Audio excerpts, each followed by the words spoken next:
అయ్యగారు ప్రైజ్ అలాడ్. దైవజనుడి పట్ల ఒక లోపం తెలిసింది. తన హ్మ్. వ్యక్తిగత ప్రార్థనలోని ఉపవాసం చేస్తూ దైవజనుడి కోసం ప్రార్థిస్తున్నాను. కానీ దైవజనుడికి ఆ లోపం పోవడం లేదు. ఆ లోపం దైవజనుడికి తెలియటం లేదు. ఎందుకు ఇలా జరుగుతుంది? దైవజనుడిని నేను చూసేది లోపమా? లేకపోతే సాతాను నాకు చూపిస్తున్నాడా?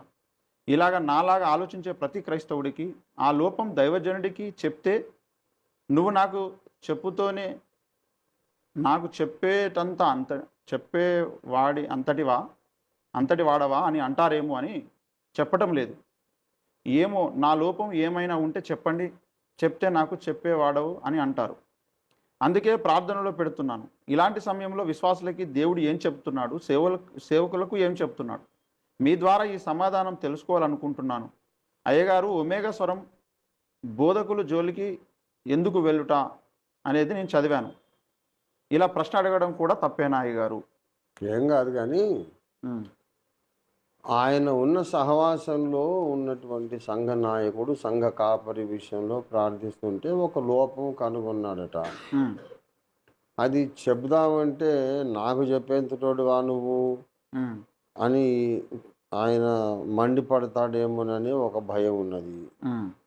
చెప్పకపోతే మరి నేను దోషినవుతానేమో అని అదొక భావన. మరి ఇలాగా ఎందుకు అవుతుంది అంటాడు. నేను ఒకటే చెప్తున్నాను, మీ విశ్వాసిని ఎందుకు గద్దించలేదు అని బోధకుడిని దేవుడు లెక్క అడుగుతాడు. హ్మ్. మీపై నాయకులుగా ఉన్నవారు లెక్క ఒప్పజెప్పవలసిన వారి వలె మందను కాయుచున్నారు. ఉం? హ్మ్. గనక వారికి మీరు లోబడి ఉండండి. ఆ? మరి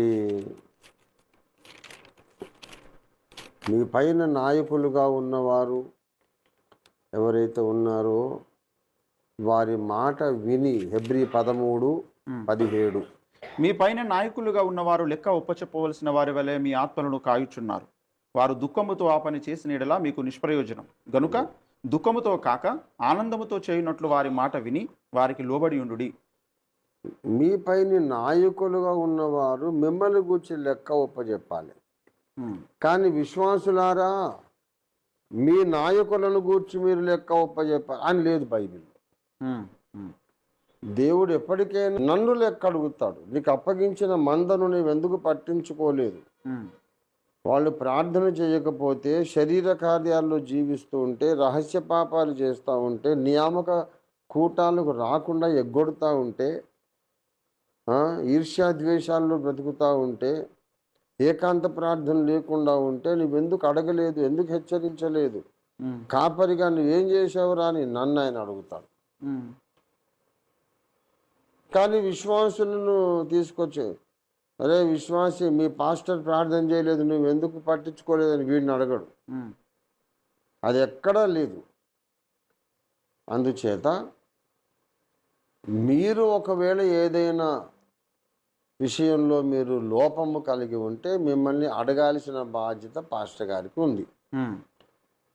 ఈ హెబ్రీ 13:17 ప్రకారం ఆయనలో లోపం ఏదన్నా ఉంటే మీరు ప్రార్థించాల్సిన బాధ్యత ఉంది. హ్మ్.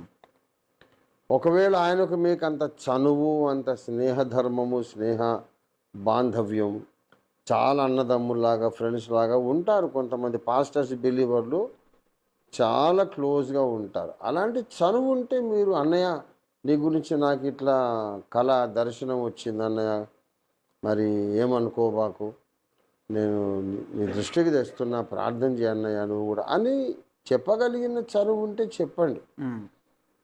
లేకపోతే ప్రార్థన చేసినా సరిపోతుంది. హ్మ్.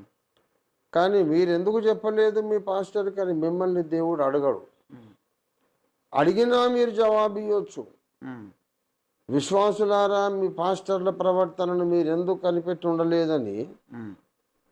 బైబిల్లో ఎందుకు రాయలేదు తండ్రి నువ్వు అని మనం అడగొచ్చు. హ్మ్. కాబట్టి టోటల్ క్లారిటీ ఏంటంటే అనవసరమైనటువంటి రిస్కుల్లోకి పోకుండా హ్మ్.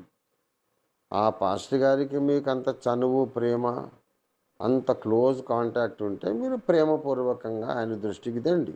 హ్మ్. లేకపోతే మీరు ప్రార్థన చేసినా మీ బాధ్యత తీరిపోతుంది. అంతే, ఉపవాసం ఉండి ప్రార్థన చేయండి, తర్వాత దేవునికి అప్పగించేసేయండి. దేవుడు ఆయన చూసుకుంటాడు, మీకు అనవసరం. అది విషయం. ఓకే.